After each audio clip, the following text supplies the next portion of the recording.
शिक्षा का लक्ष्य। आइए ओशो के अनमोल प्रवचन से जानें शिक्षा का लक्ष्य और महत्व इस वीडियो के माध्यम से।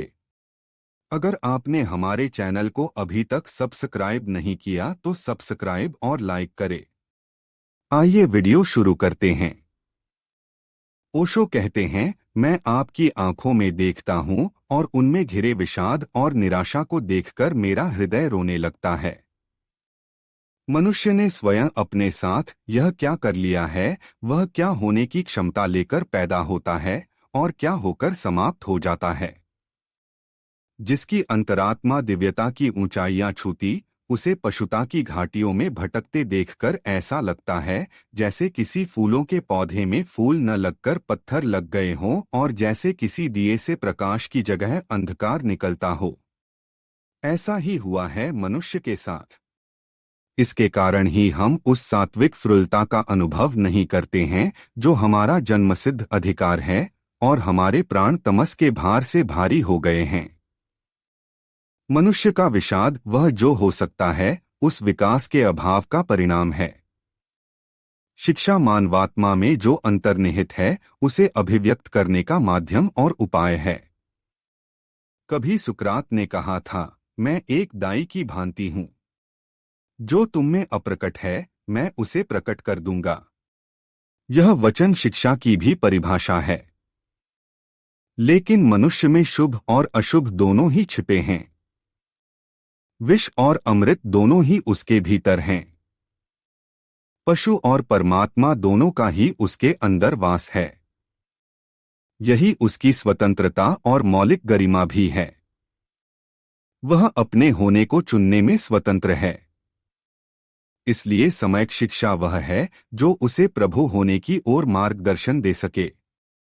यह भी स्मरणीय है कि मनुष्य यदि अपने साथ कुछ भी न करे तो वह सहज ही पशु से भी पतित हो जाता है। पशु को चुनना हो तो स्वयं को जैसा जन्म से पाया है, वैसा ही छोड़ देना पर्याप्त है। उसके लिए कुछ और विशेष करने की आवश्यकता नहीं है। वह उपलीन सहज और सुगम है। नीचे उतरना हमेशा ही सुगम होता है, किंतु ऊपर उठना श्रम और साधना है।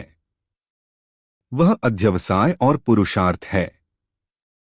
वह संभावना, संकल्प और सतत चेष्टा से ही फलीभूत है। ऊपर उठना एक कला है। जीवन की सबसे बड़ी कला वही है। प्रभु होने की इस कला को सिखाना शिक्षा का लक्ष्य है।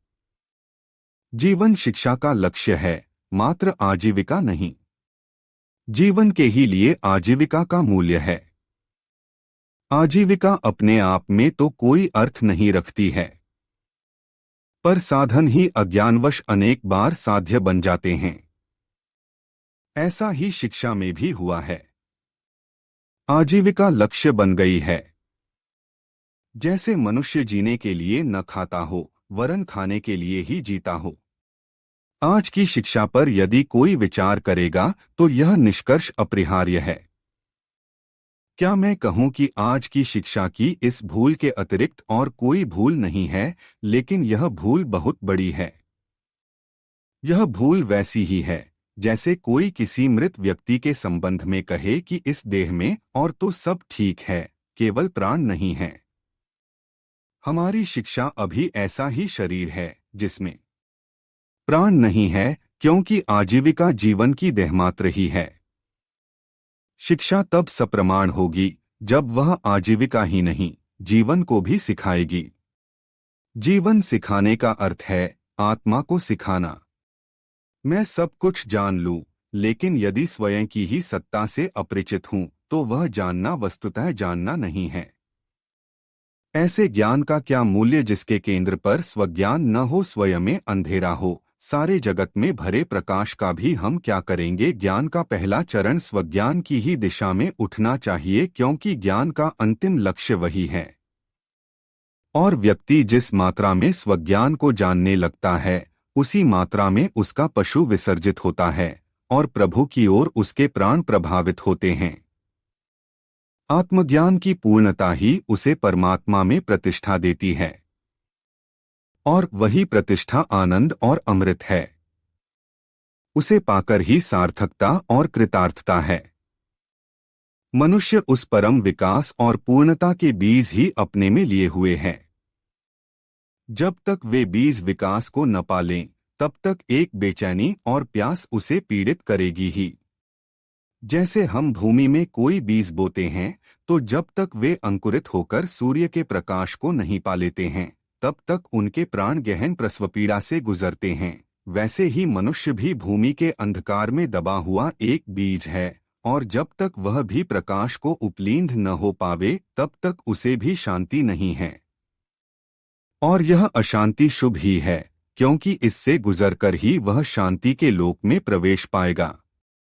शिक्षा को यह अशांति तीव्र करनी चाहिए और शांति का मार्ग और विज्ञान देना चाहिए, तभी वह पूर्ण होगी और एक नए मनुष्य का और नई मानवता का जन्म होगा।